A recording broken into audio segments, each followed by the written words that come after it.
그런즉 너는 이 백성을 위하여 기도하지 말라. 그들을 위하여 부르짖어 구하지 말라. 내게 간구하지 말라. 내가 내게서 듣지 아니하리라. 예레미야 7장 16절. 예레미야 7장에 보면 하나님께서 예레미야에게 너는 이 백성을 위해 기도하지 말라고 하십니다. 하나님께서 이처럼 냉정하게 보이실 정도로 단호하게 말씀하신 이유가 뭘까요? 그들이 하나님을 배도하고 다른 신들을 섬기는 죄를 저질렀기 때문입니다. 너는 그들이 유다 성읍들과 예루살렘 거리에서 행하는 일을 보지 못하느냐. 자식들은 나무를 줍고 아버지들은 불을 피우며 부녀들은 가루를 반죽하여 하늘의 여왕을 위하여 과자를 만들며 그들이 또 다른 신들에게 전제를 부음으로 나의 노를 일으키느니라. 예레미야 7장 17, 18절. 그 전에 하나님께서는 당신의 언약 백성들에게 다른 신들을 섬기지 말고 명하신 율례들을 잘 지키면 복을 주겠다고 말씀하셨습니다. 하지만 이스라엘 백성들은 그런 하나님의 명령을 걷어차 버리고서도 하나님의 성전에 떳떳하게 들어와서 하나님의 이름을 팔아가며 자신들은 구원을 받았다고 말하며 가증스러운 일들을 자행합니다. 너희가 도둑질하며 살인하며 간음하며 거짓 맹세하며 바알에게 분향하며 너희가 알지 못하는 다른 신들을 따르면서 내 이름으로 일컬음을 받는 이 집에 들어와서 내 앞에 서서 말하기를 우리가 구원을 얻었나이다 하느냐. 이는 이 모든 가증한 일을 행하려 함이로다. 예레미야 7장 9절 10절. 이런 이스라엘 백성들을 향해 하나님은 이렇게 말씀하십니다. 너희는 내가 처음으로 내 이름을 둔 처소 실로에 가서 내 백성 이스라엘의 악에 대하여 내가 어떻게 행하였는지를 보라. 예레미야 7장 12절. 하나님께서 처음으로 당신의 이름을 둔 초소라는 말은 당신의 이름으로 첫 언약을 맺고 세워진 성막이 있는 곳을 의미합니다. 그렇게 언약을 맺고 세워진 성막에서 언약 백성들이 저지른 죄악으로 인해 그 백성들이 어떤 심판을 받았는지를 똑똑히 기억하라는 것입니다. 그러면 그 전에 언약 백성들이 하나님 앞에 어떤 죄를 저질렀나요? 하나님을 배도하고 다른 신을 섬기는 죄부터 시작해서 명하신 율례들을 거스르는 죄들입니다. 언약 백성들은 이처럼 하나님을 배도하고 다른 신을 섬기면서 하나님이 명하신 율례들을 어기는 죄악들을 반복해서 짓습니다. 그러자 하나님은 그 언약 백성들을 이방 민족의 손에 붙이심으로써 당신과 언약 맺은 그곳에서 처참한 살육을 당하고 쫓겨남을 당하도록 만드십니다. 이처럼 언약 백성들이 죄로 인해 어떤 심판을 받았는지를 분명하게 말씀하시고 죄에 대한 돌이킴이 없으면 그와 같은 심판을 내리실 거라고 예레미야에게 말씀하시고선 이 백성들을 위해 기도하지 말라고 하시고 만약 기도하더라도 듣지 않겠다고 말씀하신 것입니다. 하나님께서 심판을 행하실 때는 당신의 백성들이 회개하고 돌아오길 바라는 심정으로 사람을 통해 거듭해서 사인을 보내십니다. 그렇게 예레미야 선지자를 통해 죄에 대한 회개 촉구의 메시지를 보내셨지만 전혀 꿈쩍하지 않는 언약 백성들을 향해 심판을 확정 지으시고는 그들을 위해 기도하더라도 듣지 않겠다는 것입니다. 하물며 자신들이 하나님 앞에 어떤 죄를 짓고 있는지 죄에 대한 인식이 전혀 되지 않는 상황에서 되려 하나님의 전에 들어와 하나님의 이름으로 스스로 구원받은 백성이라고 떠벌리는 행태는 하나님의 진노를 더욱 쌓는 죄악인 것입니다.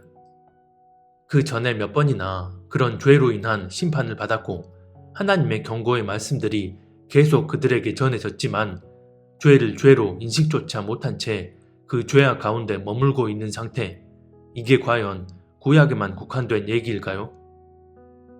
이런 이스라엘의 상황에 비춰볼 때 지금 대한민국의 영적 상태는 과연 어떨까요? 대한민국이란 나라는 건국 당시부터 교회가 주축이 되어 국가적 차원에서 하나님과 언약을 맺고 세워진 나라입니다. 다시 말해 대한민국이란 나라는 마지막 때의 사명을 감당할 부르심의 목적이 있는 나라였습니다.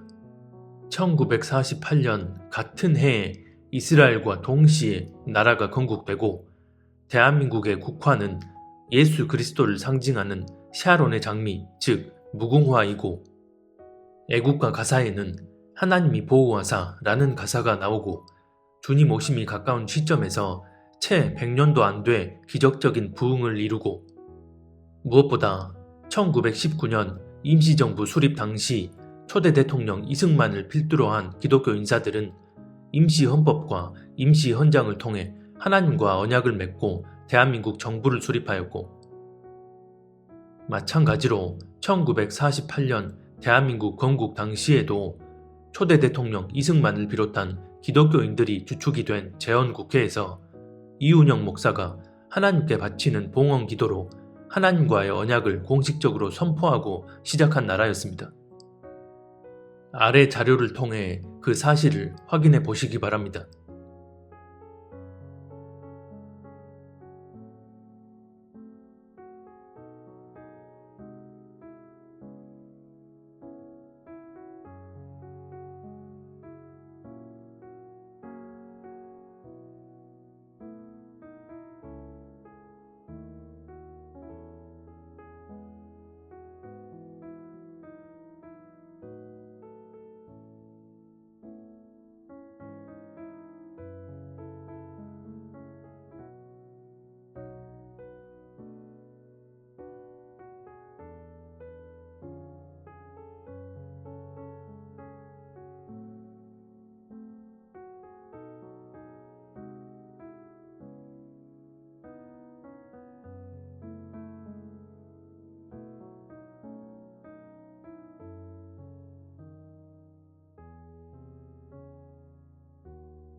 이처럼 대한민국은 이미 건국 당시부터 하나님과 언약을 맺고 세워진 나라입니다.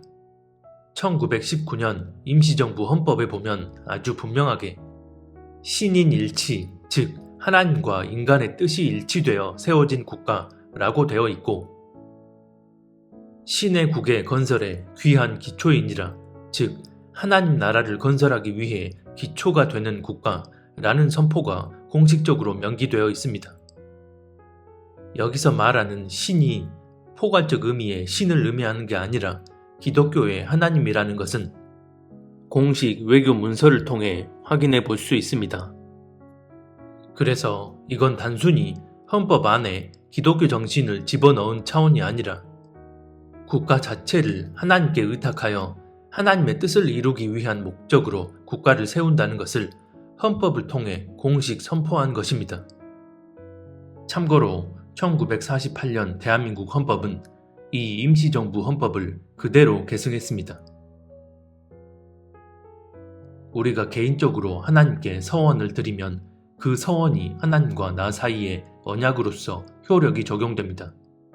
마찬가지로 국가가 하나님 앞에 하나님의 뜻을 받들기 위한 목적으로 헌법에 그 내용을 명시했다는 것은 국가적 차원에서 하나님께 서원을 했다는 것입니다. 그런데 이런 국가적 언약에 있어서 대한민국은 이스라엘과 달리 국가 안에 다양한 종교가 섞여 있고 하나님을 믿지 않는 불신자들이 훨씬 더 많이 살고 있고, 대한민국의 국교가 기독교도 아닌데 어떻게 이스라엘처럼 대한민국이란 나라가 하나님과 국가적 언약을 맺었다고 할 수 있느냐고 의문을 가질 수 있습니다. 구약의 이스라엘은 하나님이 친히 택정하셔서 언약 맺은 민족입니다. 다시 말해 이스라엘은 민족 자체가 하나님께 제사 드리는 공동체적 개념이 먼저 본질로 자리하고 있었습니다. 지금 우리로 따지면 하나님께 예배드리는 교회 공동체의 개념이 이스라엘 민족 전체에 적용되어 있었던 것입니다. 출애굽기에서 모세가 바로 왕에게 나아가 여호와께 제사 드리기 위해 우리 민족을 보내달라고 하는 것도 민족 자체에 교회적 개념이 적용되어 있었기 때문입니다. 사도행전 7장 38절에서 출애굽 당시 언약 맺은 이스라엘 백성들에 대해 광야 교회라고 지칭한 것만 봐도 알 수 있습니다. 즉, 이스라엘 민족이 맺은 언약은 민족 구성원 전체가 하나님과 맺은 직접적인 언약으로서 하나님을 예배하기 위한 공동체적 개념이 들어 있었기에 민족 자체가 행해야 할 본질적인 일들이 바로 하나님께 제사드리고 절기를 지키는 일이었습니다.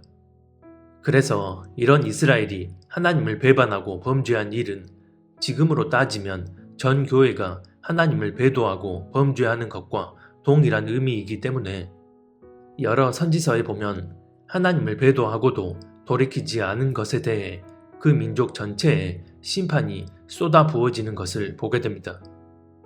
그러면 이런 언약에 대한 부분을 대한민국에 한번 대입해 보겠습니다. 대한민국은 이스라엘과 달리 나라를 건국할 때 대표자들의 주도하에 하나님과 국가적 언약을 맺었습니다. 즉, 이스라엘은 그 민족 전체가 교회적 개념이 되어 하나님을 직접적으로 제사하고 섬기기 위해 맺은 언약이지만 대한민국은 교회가 주체가 되어 국가적 언약을 맺음으로써 그 언약의 효력이 국가적 영역에 적용되어진 경우입니다. 다시 말해 교회가 국가적 언약의 당사자로서 교회가 주체가 되어 맺은 언약이 대한민국이라는 국가 차원으로 적용되어진 것입니다. 이렇게 되면 하나님의 섭리가 적용되어지게 되는 본질적인 영적 원리는 언약 맺은 교회들에 의해 좌우되는 거지만 말씀에 근거한 하나님의 실제적인 섭리는 대한민국 국가에 적용되어지게 됩니다. 그래서 교회들이 폭발적인 부흥과 성장을 이룸과 동시에 대한민국이란 나라가 역사상 유례를 찾아볼 수 없을 만큼 단기간 내에 엄청난 경제 발전을 이루게 된 것도 이런 언약적 섭리가 대한민국 국가 내에 적용되어졌기 때문입니다. 물론 육의 관점으로만 보는 불신자들이나 믿는다고 하면서 마찬가지로 영의 눈이 가려져 있는 이들은 동의하지 못하겠지만요. 그럼 여기서 한번 생각해 봐야 합니다. 국가적 차원의 언약을 맺었다는 것이 단순히 우리가 먼저 하나님을 찾고 하나님께 서원을 해서 언약을 맺게 되었느냐? 자유대한민국 이전, 그러니까 19세기 후반 조선 말기 외국 선교사들이 대거 이 땅에 들어와 복음이 전파되기 시작할 당시 사실 복음의 불모지는 비단 이 한반도만이 아니었습니다. 옆나라 일본의 경우도 그 즈음부터 복음이 전파됐지만 복음의 결실은 전혀 이루어지지 않았습니다. 그런데 이 한반도 땅에서 복음이 들어온 지 30년이 안 됐음에도 복음의 결실이 맺어져서 1907년 평양 땅에 대부흥이 이루어지게 된 건 하나님의 계획과 섭리가 아니면 달리 설명할 수가 없습니다. 이런 복음의 결실로서 예수 그리스도를 구주로 믿고 영접한 교회가 자유대한민국을 세우고자 하는 그 중차대한 상황에서 하나님께 기도하지도 않고 하나님의 계획하심과 상관없이 자신들의 뜻대로 그렇게 헌법에 그런 조항을 집어넣었을리 만무하다는 것입니다. 다시 말해 이 모든 것은 하나님께서 마지막 때 이 나라를 특별하게 들어 쓰시기 위한 계획과 섭리에 의해 사람들을 세우시고 그들을 통해 자유대한민국을 건국하게 하신 것입니다. 이것은 아직 이집트의 노예로 살고 있던 이스라엘 사람들에게 모세를 비롯한 사람들을 세우셔서 출애굽하도록 하시고 이스라엘 민족과 언약을 맺게 된 것과 같습니다. 이런 이스라엘과 대한민국의 싱크로율은 1948년 같은 해에 나라가 건국되는 것으로 절정을 이룹니다. 이처럼 전 세계에서 나라를 건국할 때부터 공식적으로 하나님 앞에 언약을 맺고 시작된 나라는 이스라엘을 제외한 이방 나라들 가운데는 대한민국이 유일합니다.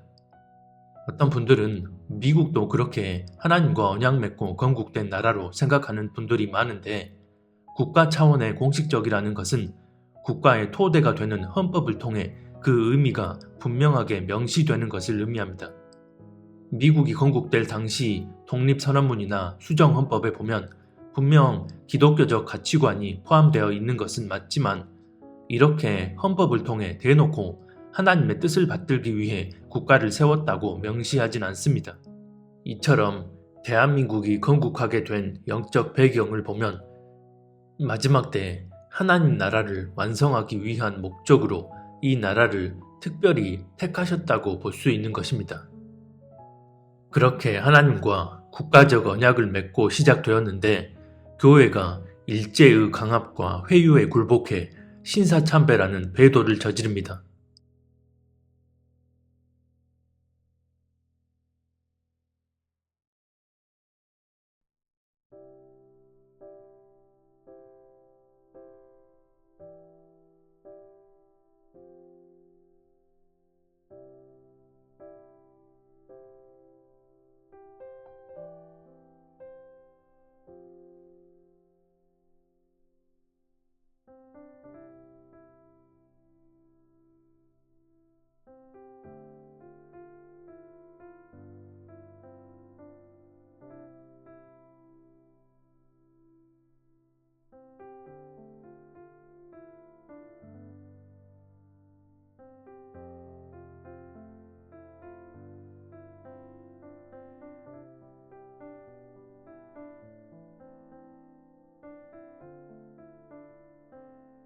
(1919년) 임시정부 헌법을 통해 하나님과 언약을 맺고 난 후 교회가 신사참배를 저질렀지만 그럼에도 이 헌법을 그대로 계승하여 1948년 마침내 대한민국이란 나라가 세워집니다.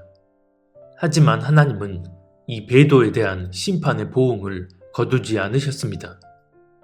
출애굽기 32장에 보면 하나님과 언약 맺은 이스라엘 민족이 금송아지 우상을 만들어 하나님을 배도한 후에도 하나님은 그들을 끝까지 인도하겠다고 하시며 이런 의미심장한 말씀을 하십니다. 여호와께서 모세에게 이르시되 누구든지 내게 범죄하면 내가 내 책에서 그를 지워버리리라. 이제 가서 내가 내게 말한 곳으로 백성을 인도하라. 내 사자가 내 앞서 가리라. 그러나 내가 보응할 날에는 그들의 죄를 보응하리라. 출애굽기 32장 33-34절. 하나님께서 범죄한 이스라엘 민족을 약속하신 그 가나안 땅으로 계속 인도하겠다고 하십니다. 그리고 그 인도함 가운데 하나님은 그들이 달라고 하는 것들을 부족함 없이 다 주셨습니다.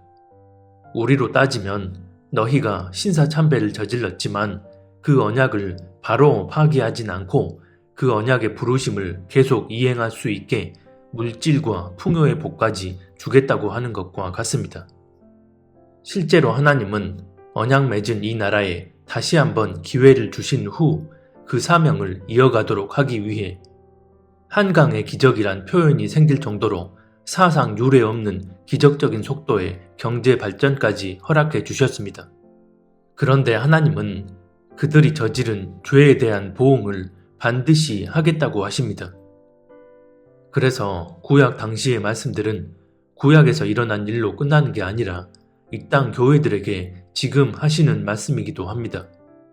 하나님과 언약 맺고 나서 신사참배라는 끔찍한 배도를 저질렀음에도 하나님은 계속해서 언약을 이어나갈 수 있게끔 그것도 건국 전 조선과 같은 신분제 사회가 아닌 자유민주주의 체제의 대한민국을 건국하도록 인도해 주십니다. 이처럼 언약적 섭리 하에서 국가적 차원으로 누릴 수 있는 복도 우리가 실제적으로 경험했지만 그 반대의 경우, 즉 언약을 저버림으로 인한 심판의 섭리 역시 우리는 이미 경험한 바 있습니다. 70여 년 전 교회들의 신사참배 배도로 인해 한반도의 절반이 저주를 받고 사악한 적그리스도 우상 정권이 들어선 것과 이 땅에 내려진 6.25 전쟁이 바로 그렇습니다.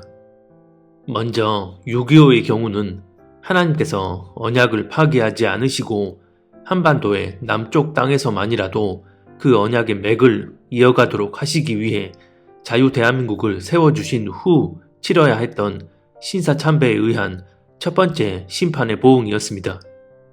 그래서 6.25 당시 상황을 보면 이것이 어떻게 신사참배라는 배도에 의한 심판의 열매인지를 보여주는 상황이 곳곳에서 그대로 드러납니다.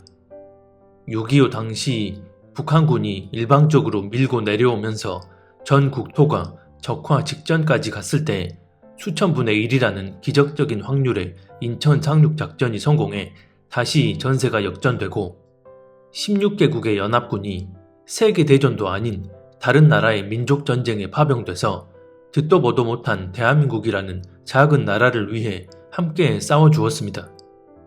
한번 진지하게 생각해 보시기 바랍니다. 당시 하나님의 기적적인 은혜가 있었던 것은 사실이지만 이건 엄밀히 말해 아주 부분적인 은혜였습니다. 실제로 당시 대한민국은 전 국토가 완전 폐허가 되고 민간인 사망자 수십만 명에 군인 포함 전체 사상자 수는 200만 명에 달했고 연합군의 전사자 수도 4만 명에 육박했습니다. 그럼 이런 참혹한 현실적 피해는 하나님의 뜻과 상관없이 일어난 일일까요? 아닙니다. 이 또한 하나님이 허락하셨기에 일어난 일입니다. 하지만 이런 현실적인 피해를 하나님이 허락하셨다는 사실은 까맣게 잊어버리고 6.25 때 하나님이 베풀어 주신 부분적인 기적만을 상기하면서 그러니 앞으로도 이 나라는 하나님이 무조건 지켜주실 거라고 말합니다. 만약 이런 주장이 합당한 논리가 되려면 6.25 때 우리가 받은 피해는 이성적으로 설명할 수 없을 만큼 적은 규모가 됐어야 하고 하나님의 일방적인 은혜로 북한군이 괴멸되고 북진 통일까지 일어났어야 합니다. 하지만 현실은 전혀 그렇지 않았고 우리가 입은 데미지는 어마어마했습니다. 그리고 하나님은 이 모든 걸 다 허락하셨습니다. 당시 대한민국은 적화 직전까지 갔습니다. 그러다가 기적적인 확률로 다시 전세가 역전돼서 파죽지세로 북진을 합니다. 오른쪽 이미지를 통해 당시 전황을 살펴보시기 바랍니다. 사무엘상 17장 47절에 보면 전쟁은 여호와께 속해 있다고 말씀합니다. 즉 하나님께서는 이 모든 상황을 당신의 뜻대로 이끌어 가신 것입니다. 말은 다르고 다른 법입니다. 그래서 정확하게 보면 6.25 당시 하나님이 이 나라를 지켜주신 게 아니라 이 나라에 한 번 더 기회를 주신 것입니다. 사망 직전 산소호흡기를 때려던 찰나에 다시 살려주셨다는 것은 이 나라에 한 번 더 기회를 허락하심으로써 이를 통해 분명한 교훈을 얻고 그 교훈을 발판 삼아 하나님과 맺은 언약적 사명을 위해 교회가 어떻게 나아가야 하는지를 분명하게 각인시켜 주신 것입니다. 교단 차원에서 유일하게 신사참배를 반대한 경남노회로 인해 6.25 당시 부산 경남 지역만을 보존해 주신 것만 봐도 알 수 있습니다. 즉, 이 모든 상황들을 영적인 관점으로 보면 이 6.25 전쟁은 한국 교회가 신사참배라는 배도를 저지름으로써 이 땅 가운데 일어난 심판의 열매였던 것입니다. 그리고 이 신사참배에 의한 또 다른 열매가 바로 북한 우상 독재 정권의 탄생이란 사실도 우리는 분명하게 알 수 있습니다. 북한은 지난 70여 년간 농사를 지어도 풍작이 되지 못하는 그런 저주받은 땅이었습니다. 토지 자체가 비옥하지 못한 것과 더불어 가뭄과 태풍, 각종 자연재해로 인해 제대로 된 열매가 맺히지 못하는 그런 땅이었습니다. 어떤 분들은 북한이 저런 저주의 땅이 되어버린 원인으로 하나님이 아닌 김일성을 신으로 섬기는 우상숭배를 했기 때문이라고 말합니다. 하지만 엄밀히 말해 김일성을 우상으로 숭배하는 것은 결과이지 원인이 아닙니다. 즉 신사참배라는 배도에 의해 사악한 우상숭배 체제가 들어서고 농사를 지어도 풍작이 되지 못하는 저주의 땅이 되어버린 것입니다. 만약 김씨 우상숭배와 저주받은 땅이 결과로서의 열매가 아닌 원인과 결과로 분리해서 인식해버리게 되면 이 한반도 땅을 향한 하나님의 섭리와 우리가 추구해야 할 가치적 방향성에 치명적인 결함을 가져오게 됩니다. 성경에 보면 하나님과 언약 맺은 민족이 하나님을 저버리고 불순종했을 때 어떤 결과를 가져오게 되는지를 분명하게 말씀합니다. 주께서는 너희를 다른 민족에게 넘기실 것이니 너희가 받들어 세운 왕과 함께 너희도 모르고 너희 조상도 알지 못하던 민족에게로 끌어가실 것이며 너희는 거기에서 나무와 돌로 만든 다른 신들을 섬길 것이다. 너희가 밭에 많은 씨앗을 뿌려도 메뚜기가 먹어버려서 거둘 것이 적을 것이며 너희가 포도를 심고 가꾸어도 벌레가 갉아먹어서 포도도 따지 못하고 포도주도 마시지 못할 것이며 너희의 온 나라에 올리브 나무가 있어도 그 열매가 떨어져서 너희는 그 기름을 몸에 바를 수 없을 것이다. 너희가 아들딸을 낳아도 그들이 포로로 잡혀가서 너희의 자식이 되지 못할 것이다. 신명기 28장 36절로 41절. 하나님과 언약을 맺은 민족이 그 언약을 저버렸을 때 언약 맺은 그 땅을 다른 민족에게 넘겨서 다른 신을 섬기는 우상 숭배가 일어나고 농사를 지어도 열매가 맺히지 못하는 저주의 땅이 되어버리고 그 땅 주민들은 노예로 팔려가거나 짐승만도 못한 비참한 삶을 살아가게 된다는 것입니다.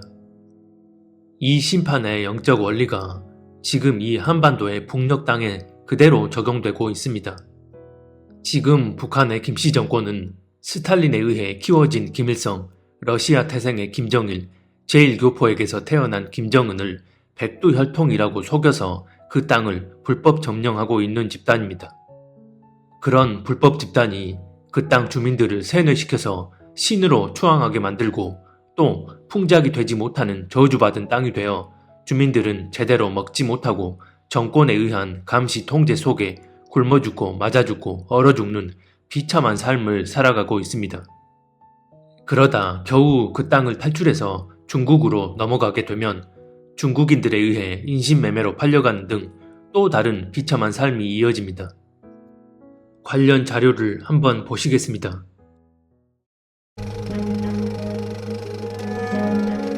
칠십 나는 가만히 이렇게 팔려왔단 말이에요. 팔려와서 이렇게 눈물 흘리며 이렇게 10년 남아 이렇게 살았습니다. 그래 살면서 그래서 죽지 못해서 그래서 죽자고서 약도 먹기도 하고 어쨌든 그랬습니다. 그러면서 그래서 눈도 잘 못 보고 어쨌든 귀가 잘 듣지 못하고 했잖아. 이 어떻게 말하면 기억력이 좀 없습니다. 저는 기억력이라는 게 속상합니다. 정말 저도 중국에서 한 5년 정도 살면서 주변에서 팔려온 여성들을 많이 보긴 했는데 남편은 정해져 있는데 매일 저녁 들어가는 남자들이 다른 거예요. 돈은 한 명밖에 구해올 수 있는 돈밖에는 없어요. 근데 형제가 여럿이 되다 보니까 그 한 여자를 사옴으로써 모든 사람의 욕구를 그 한 여자한테 해결해야 되는 거예요. 그렇다 보니까 하루 저녁에는 뭐 남편 형이 들어오고 다른 날은 뭐 아빠가 들어올 때도 있고 근데 그거를 감내하면서도 그걸 잘 감내해서 사는 건지 아니면 너무 큰 고통이어서 고통이라는 걸 잊고 사는 건지 네, 뭐 북한 인신매매 여성들이 중국에서 편히 산다라는 거는 있을 수 없고 어렵네요. 뭐 지금도 사실 한국에 오셨어도 지나가는 사이렌 소리만 들어도 여전히 가슴이 놀라시는 거예요. 경찰차만 봐도 막 떨려요. 거기 있으면서 북송되는 그 경험들이 항상 있으니까 그냥 뭐 편하게 아까 있어도 결코 이게 사는 것이 아니고 저도 지금 들었던 녹취를 사실 다시 이제 들으면서 잊고 있었어요. 사실 너무 죄송하고 미안하고 그래서 다시 들어보니까 그때 기억들이 너무 많이 나고 제가 만난 그 여성은 자기가 중국에서 생활했던 그 13년이라는 시간이 정말 꿈이었으면 좋겠다 이렇게 절규하는데 그 목소리 직접 한번 들어보시죠. 그래서 무슨 물은 넘기고 안 번쩍하고 그렇게 애쓰고 있는데 마음은 아직은 그래서 어떨 때 생각하는 게 이렇게 아니 이거 중국에서 한 13년 동안은 진짜 아닌 게 세상에서 살 시간이 안 했으면 좋겠다 그런 생각 들거든요. 내가 꿈을 꿨다 악몽을 꿨다 그랬으면 좋겠어. 차라리 그게 악몽이었으면 오히려 깨면 다시 자기 현실이 있잖아요. 근데 이거는 꿈도 아닌 현실이니까 차라리 이게 내가 죽어서 산 생활이었으면 얼마나 좋을까 부정하고 싶어요. 인간으로서 인간 생활이 아니라 듣고 싶어요. 듣고 싶어요.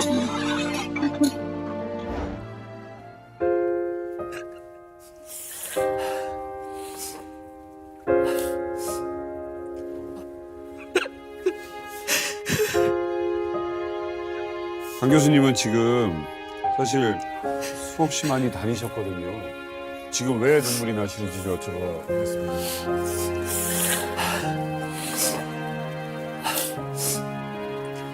너무 미안해요. 정말 제가 만났을 때도 너무 미안하다는 말밖에 할 수 없었어요.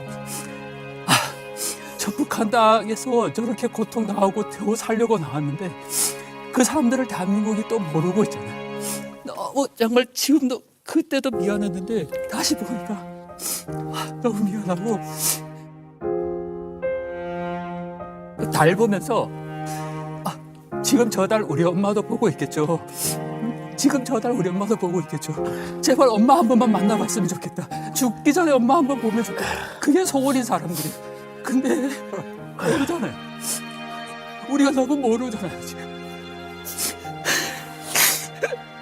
지금도 거기서 살려달라고 절규하고 있는데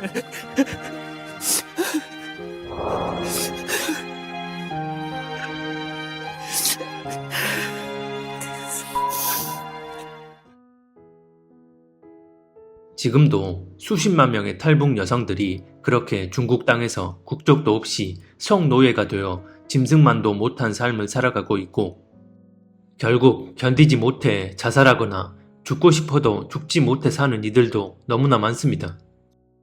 하지만 한국인들은 관심이 없습니다. 100여 년 전 일본군에게 당한 위안부 문제는 국민 모두가 관심 가져야 할 당연한 사회 문제로 인식하지만 바로 지금 중국 땅에서 성노예가 되어 짐승 같은 삶을 사는 탈북 여성들의 인권을 말하면 극우 보수가 주장하는 정치적 문제로 치부해버립니다. 여성 인권을 그렇게 외쳐대는 분들도 헌법상 우리 국민인 저 탈북 여성들의 인권엔 소름 끼치도록 외면합니다. 과거의 일도 아니고 지금 현재 일제 때보다 훨씬 더 끔찍한 일이 헌법상 우리 영토, 우리 국민들에게서 벌어지고 있는데 고통 속에 죽어가는 주민들이 아닌 살상을 자행하는 악한 집단과의 평화가 더 중요하다 말합니다. 지금 전 세계에 약 200여 개의 나라가 있습니다. 그런데 그 중에 유일하게 3대를 세습하여 신으로 추앙받도록 날 때부터 체계적인 세뇌가 이루어지고 바깥 세상의 정보는 다 차단되고 모든 자유도 박탈되고 철저한 감시 통제가 전 국민에게 시행되는 국가는 오직 한 곳 북한밖에 없습니다. 그런 나라가 다른 지역도 아닌 우리가 살고 있는 이 한반도 땅에 자리해 있다는 것입니다. 대한민국 그리스도인이라면 왜 그 많고 많은 나라들 가운데 하필 인류 역사상 전무한 우상 독재 체제가 이 한반도 땅 안에 존재하고 있는지를 아주 심각하게 생각해 보아야 합니다. 이처럼 저 북한 땅이 우상 숭배와 저주의 땅이 돼버린 것은 하나님과 국가적 언약을 맺고 하나님의 특별한 섭리 안에 들어갔던 택함받은 민족이 하나님과의 언약을 저버림으로써 심판의 열매가 맺히게 된 것입니다. 북한 정권의 탄생이 신사참배 배도로 인한 심판의 열매라는 사실은 1907년 평양 대부흥이 일어났던 장대현 교회가 있던 그 자리에 김일성 동상이 들어섰다는 것과 김일성을 신의 자리에 올려놓은 주체사상 10대 원칙이 성경의 10계명을 그대로 모방해서 만들었다는 사실을 통해 잘 알 수 있습니다. 무엇보다 대부분의 교단들이 신사참배를 공식 찬성한 상태에서 마지막 남은 장로 교단이 신사참배를 공식 가결하기로 결정한 날이 1938년 9월 9일인데 그로부터 정확히 10년 후인 1948년 9월 9일 북한 정권이 탄생했고 또 10년 후인 1958년 9월 9일 북한의 모든 교회가 공식적으로 폐쇄되었다는 사실을 통해 분명히 알 수 있습니다. 그런데 하나님은 자유 대한민국을 세우심으로 남쪽 땅에만이라도 그 언약이 계속 이어지도록 다시 한번 기회를 주십니다. 그런데 그 언약적 부르심을 이행해야 할 교회가 자발적으로 WCC, WEA, 카톨릭과 연합하며 신사참배보다 더 악독한 배도를 자행했고 언약을 파기한 대가로 세워진 북한 우상 정권에 의해 북녘 땅이 유린당하고 있는 것을 알면서도 손을 내밀고 그들과 연합하기를 원하면서 심판에 심판을 더하는 지경에 이르렀습니다. 지난 2013년 한국교회 지도자들은 WCC라는 가증한 혼합 집단을 한국 땅에 들여와 신사참배보다 더 악독한 죄를 자발적으로 저질렀습니다. 여기서 멈추지 않고 온갖 거짓과 우상들을 마구 포용하는 WEA와의 교류를 한국의 대표 교단이 다시 한번 공식적으로 선포했습니다. 더 나아가 지난 2025년 10월 27일엔 WEA를 아예 한국 땅에 들여오면서 죄를 죄로 여기지도 않고 회개는커녕 더 큰 배도를 저지르고 말았습니다. 하나님과 국가적 언약을 맺고 그 언약적 부르심을 이행해야 할 교회가 자발적으로 WCC, WEA, 카톨릭 등과 연합하며 신사참배보다 더 악독한 배도를 자행하는 등 이스라엘 민족이 행했던 그 배도 행위를 그대로 답습해 나가는 것인데, 그러면 왜 이것이 신사참배보다 더 악독한 배도일까요? 이에 대해 에스겔 16장에 보면 하나의 비유를 들어 이렇게 말씀합니다. 나 주 하나님의 말이다. 내가 방자한 창녀와 똑같이 이 모든 일을 했으면서도 너는 마음이 왜 그렇게 약하냐? 내가 길머리마다 높은 단을 만들어 놓고 길거리마다 누각을 세워놓고 몸을 팔면서도 내가 화대를 받지 않으니 너는 창녀와 같지도 않구나. 너는 제 남편이 아닌 다른 남자들과 간통하는 음란한 유부녀로구나. 창녀들은 화대를 받는 법이다. 그러나 너는 내 모든 정보에게 선물을 주어가며 사방에서 불러다가 너와 음행을 하자고 남자들에게 돈까지 주었다. 이렇게 너는 다른 여자들과는 정반대로 음행을 하였다. 정보들이 너를 따라다니는 것도 아니고 내가 몸값을 받는 것도 아니고 오히려 내가 몸값을 주어가면서 음행을 하니 너는 다른 여자들과는 정반대다. 에스겔서 16장 23절로 34절.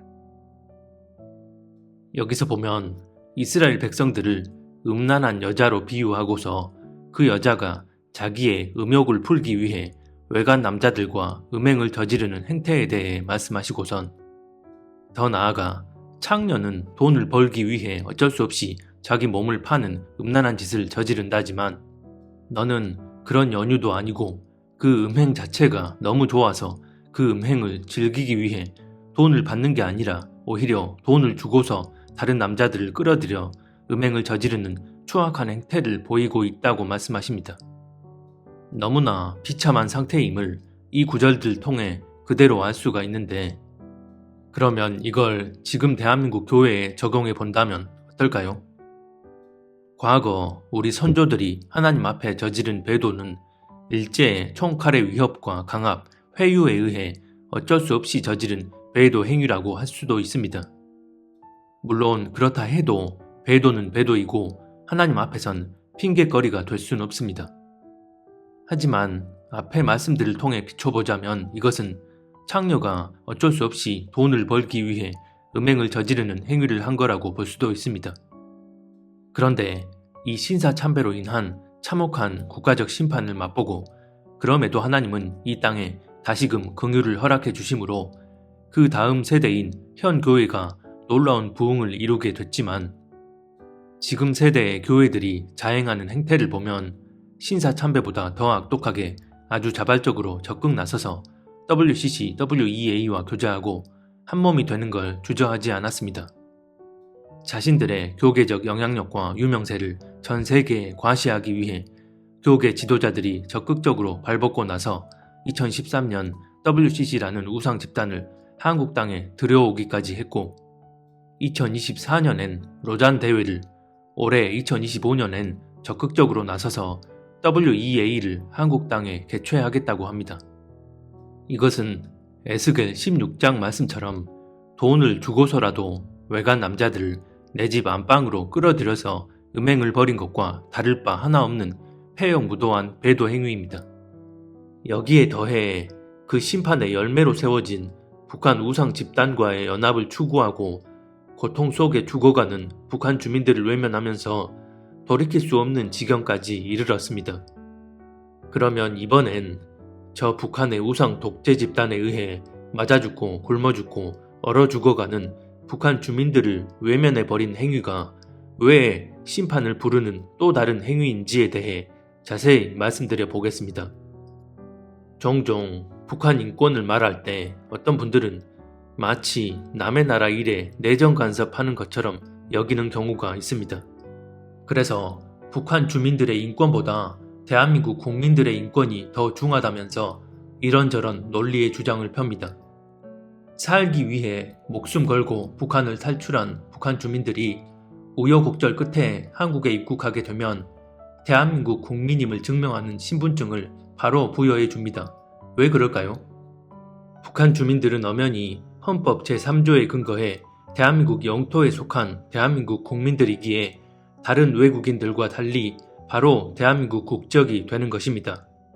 다시 말해 북한 주민은 남의 나라 국민이 아닌 대한민국 국민인데 불법 집단이 저 우리 땅을 강제 점거한 상태로 70년이 넘게 지내오고 있는 것입니다. 그러면 현재 대한민국의 사회적 약자라 불리는 이들과 북한 주민들의 상황이 비교 가능한 경우일까요? 대한민국에선 아무리 어렵게 살아도 당장 먹을 게 없어서 굶어 죽진 않습니다. 하지만 북한 주민들은 지금도 수백만이 영양실조에 시달리며 굶어 죽고 있는 게 오래전 일이 아닌 2024년의 현실입니다. 그리고 한국에서 자국민이 외국 드라마나 영화를 봤다고 체포하거나 감옥에 가두나요? 북한에선 남한 드라마나 K-팝을 들었다는 이유만으로 10대 청소년들까지 바로 공개 처형을 시킵니다. 이렇듯 저 북녘 땅에 사는 북한 주민들도 엄연히 대한민국 국민들이고 그런 우리 국민들이 저 북녘 땅에서 불법 독재 집단에게 강제 점거당해 탈출하고 싶어도 못하고 맞아 죽고 굶어 죽고 총살당하고 온갖 고초를 겪으면서 살아가고 있습니다. 누가복음 10장에 보면 한 율법 교사가 예수님께 내가 무엇을 해야 영생을 얻을 수 있는지를 묻습니다. 그러자 예수님은 강도 만나 죽어가는 사람의 비유를 들어 누가 그 강도를 도와줬는지에 대해 말씀하시는데 제사장과 레위인은 강도 만나 죽어가는 사람을 보고도 모른 척 지나가 버립니다. 그런데 한 사마리아인이 죽어가는 그 사람을 보고 자기 일처럼 도와줍니다. 그리고 예수님은 죽어가는 그 사람을 모른 척 하지 않은 사마리아인이 영생을 얻게 된다고 말씀합니다. 그러면 한번 생각해 보겠습니다.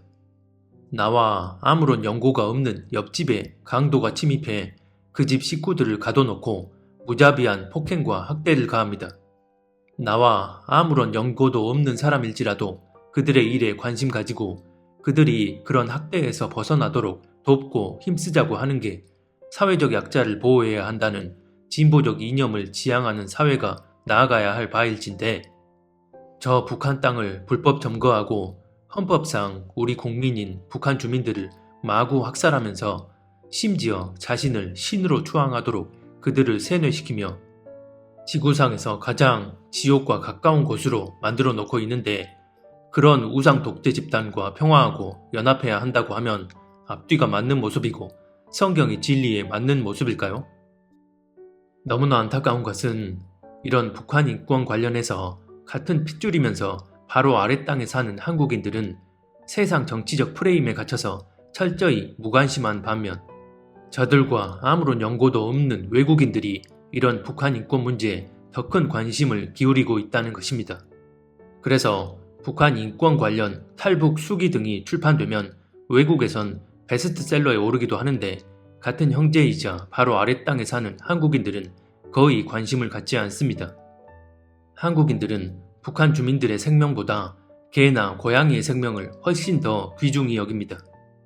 오히려 저 북한 정권도 우리 형제니까 그들과 연합해서 한반도 평화를 이뤄야 한다면서 교회들까지 그런 행렬에 가담하여 하나님의 이름으로 가증한 일을 자행합니다. 오른쪽 이미지는 2023년 4월 먹지 못해 거리에 쓰러져 죽어가는 한 북한 남성을 촬영한 이미지입니다. 저런 참상이 우리가 대북 지원을 많이 안 해줘서 발생한 거라고 생각하시나요? 지난 2021년 VOA에 따르면 북한에 대한 인도적 지원은 북한 정권이 주민들을 더욱 효과적으로 통제하기 위한 수단으로서 그런 대북 지원이 주민들을 살리는 게 아니라 정권을 유지하는 데 도움을 준다는 것입니다. 전 노동당 39호실 간부를 지낸 리정호 씨는 VOA와의 전화 통화에서 이런 말을 합니다. 나는 북한에서 인도주의 지원으로 들어온 식량을 빼돌리는 현장을 여러 번 목격했습니다. 북한 당국은 모니터링하는 국제감시단이 있으면 지원받은 식량을 주민들에게 공급하고 그 감시단이 떠나면 군대 차량을 동원해 다시 실어가는 기가 막힌 행동을 합니다. 그때 주민들은 식량을 주었다가 빼앗아 간다고 뒤에서 욕하고 난리를 쳤습니다. 또 한 번은 원산항에서 군대 차량 수십 대가 군용번호판을 지우고 일반 사회 차량인 것처럼 위장해 배에서 내리는 인도주의 지원 식량을 바로 군대로 실어가는 것을 보았습니다.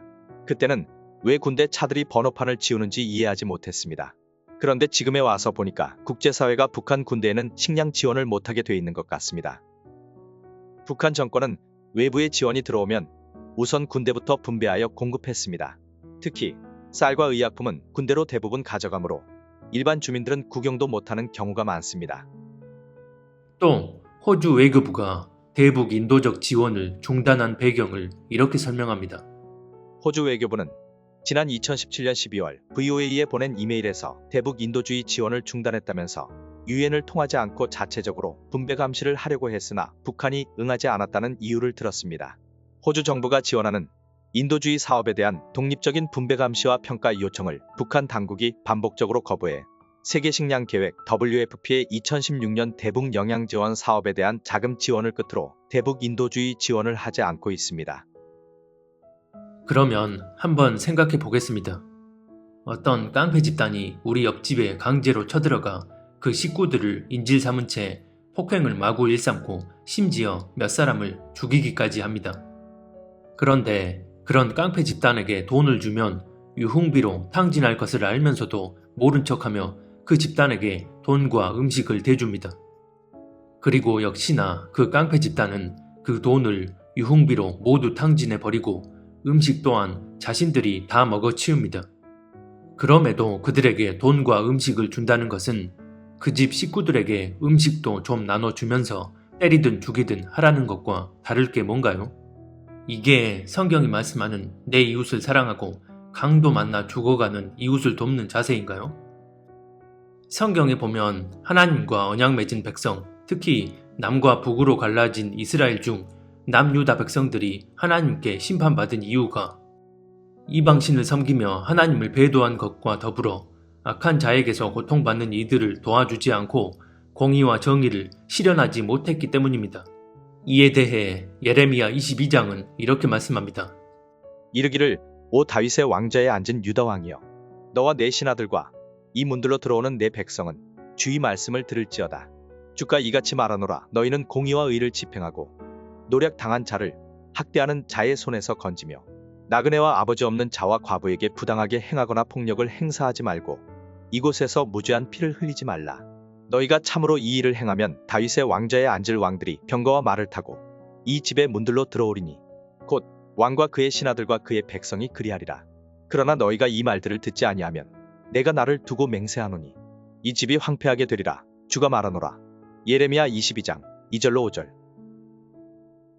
남유다가 심판받은 이유 중 하나가 이처럼 악한 자에게서 고통받는 자들을 외면한 채 하나님의 공의와 정의를 실행하지 못해서입니다. 그리고 이 말씀은 지금 대한민국에도 그대로 적용되는 말씀입니다. 다른 나라 교회들과 달리 특별히 대한민국 교회엔 북한을 향한 하나님의 마음을 깨닫고 그런 행함으로 나아갔느냐를 두고 하나님은 반드시 우리를 달아보실 것입니다. 북한 정권은 국가의 형태를 가정하고 있지만 실상은 세계 10대 종교로 지정된 우상 종교 집단입니다. 즉, 김씨 일가가 하나님으로 우상화되어 있는 하나의 거대한 종교 체제라는 것입니다. 그러면 이런 집단과 연합하고 평화를 이루자는 얘기는 신천지와도 평화를 이루고 교주인 이만희와도 서로 포옹하고 그들의 교리를 인정해주고 연합할 수 있다는 소리와 다를 바가 없습니다. 북한 문제는 앞서 얘기한 것처럼 진보와 보수, 좌파와 우파라는 정치 이념적 프레임에 갇혀버린 문제가 돼버렸고 성경적 가치대로 얘기를 하면 보수, 극우라는 프레임을 씌워버립니다. 그래서 교회들 역시 이 문제를 성경적 가치 기준으로 접근하는 게 아니라 철저히 세상의 관점과 기준에 녹아들어 그런 정치적 프레임 안에서 투박하지 않고 더 세련되어 보이는 진보적 방향으로 나아가길 선호합니다. 그로 인해 결국 대한민국을 향한 하나님의 뜻을 저버립니다. 자신이 어떤 정치 이념과 진영 논리에 함몰되어 역사를 편향되게 바라본다 한들 분명한 역사적 사실 한 가지는 하나님은 대한민국이란 나라를 당신의 뜻대로 세우시기 위해 독실한 크리스찬인 이승만이란 사람을 택하셔서 자유민주주의와 시장 경제를 근간으로 양반 지주들이 독점하던 땅을 일반 국민들에게 돌려주는 토지개혁을 단행하고 한미 상호 방위 조약으로 안보의 기틀을 마련한 대한민국이 1948년 이 땅에 건국하게 됩니다. 그리고 6.25 당시 한반도에 공산 세력이 자리하는 것을 막기 위해 국군 단독으로라도 밀고 올라가서 북진 통일을 이루려 했습니다. 무엇보다 북한 주민들이 훗날 공산 독재 집단에게 당하게 될 고통을 알고서 그들을 해방하기 위한 국가적 목표를 공식적으로 천명했습니다. 그것이 대한민국의 언약적 부르심에 합당한 국가적 사명이라는 것을 너무나 잘 알고 있었기 때문입니다. 그래서 1953년 휴전협정 당시 이승만은 공산 세력에 의해 압제받는 북한 주민들을 향해 다음과 같은 성명서를 발표합니다. 동포여, 희망을 버리지 마시오. 우리는 여러분을 잊지 않을 것이며 모른 채 하지도 않을 것입니다. 한국 민족의 기본 목표, 즉 북쪽에 있는 우리의 강토와 동포를 다시 찾고 구해내자는 목표는 계속 남아있으며 결국 성수되고야 말 것입니다. 이처럼 하나님은 대한민국이 어떤 언약적 부르심으로 하나님의 뜻에 합당한 정의를 이 한반도 땅에 실현해야 하는지를 분명하게 상기시켜 주셨지만 그 후대 사람들은 이런 언약적 부르심에 합당한 하나님의 정의를 철저히 짓밟고 무시해 버렸습니다. 사탄은 이 대한민국이란 나라가 하나님의 특별한 부르심에 의해 언약을 맺고 세워진 나라라는 사실을 누구보다 잘 압니다. 그래서 세상의 정치 이념에 사람들을 물들게 하고 미혹시켜서 이 땅 가운데 하나님이 역사하신 언약적 섭리를 깨닫지 못하고 이해하지 못하게 만들어 버렸습니다. 교회에서조차 이런 얘기를 하면 세상이 규정해 놓은 정치 프레임에 갇혀서 극우로 낙인 찍으며 하나님의 언약적 부르심을 스스로 파기해 버리면서도 자신들이 무슨 행동을 하는지도 모릅니다. 하나님께서 언약 맺은 이 한반도의 남쪽 땅 대한민국에만이라도 물질적 풍요와 번영을 허락해 주시고 그 언약적 부르심을 이어갈 기회를 한 번 더 주신 이유는 강도 만나 죽어가는 이웃에게 어떻게 행했는지를 통해 영생의 여부를 알 수 있다고 예수님이 말씀하신 그대로 우리가 정녕 그렇게 나아가는지를 보시기 위함이었습니다. 그런데 오히려 배도에 배도를 더하고 하나님의 뜻에 합당한 정의와 공의를 실행하긴커녕 세상이 옳다 여기는 인권에만 관심을 쏟느라 하나님이 뜻하시는 인권엔 철저히 무관심했고 세상의 정의를 실현하기 위해선 동분서주했지만 하나님의 정의를 실현하는 일엔 무관심했습니다. 이것이 WCC, WEA 등 교회가 하나님을 배도해버린 것과 함께 이 나라가 심판받을 수밖에 없는 또 다른 이유입니다. 에스겔 23장에 보면 오홀라와 오홀리바라는 두 자매 이야기가 나옵니다. 오홀라와 오홀리바가 아수르의 남성에게 마음을 뺏겨 자신의 몸을 바치고 그들의 우상으로 자신을 더럽힙니다. 그런데 그 아수르 남자가 되려 그들의 자녀들을 빼앗고 그들을 칼로 죽입니다.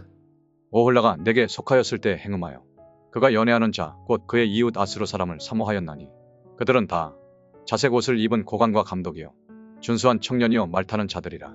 그가 아수르 사람들 가운데 잘생긴 그 모든 자들과 행음하고 누구를 연애하든지 그들의 모든 우상으로 자신을 더럽혔으며 그가 젊었을 때 애굽 사람과 동침함에 그 처녀의 가슴이 어루만져졌으며 그의 몸에 음란을 소돔을 당한 바 되었더니 그가 그때부터 행음함을 맞이 아니하였느니라.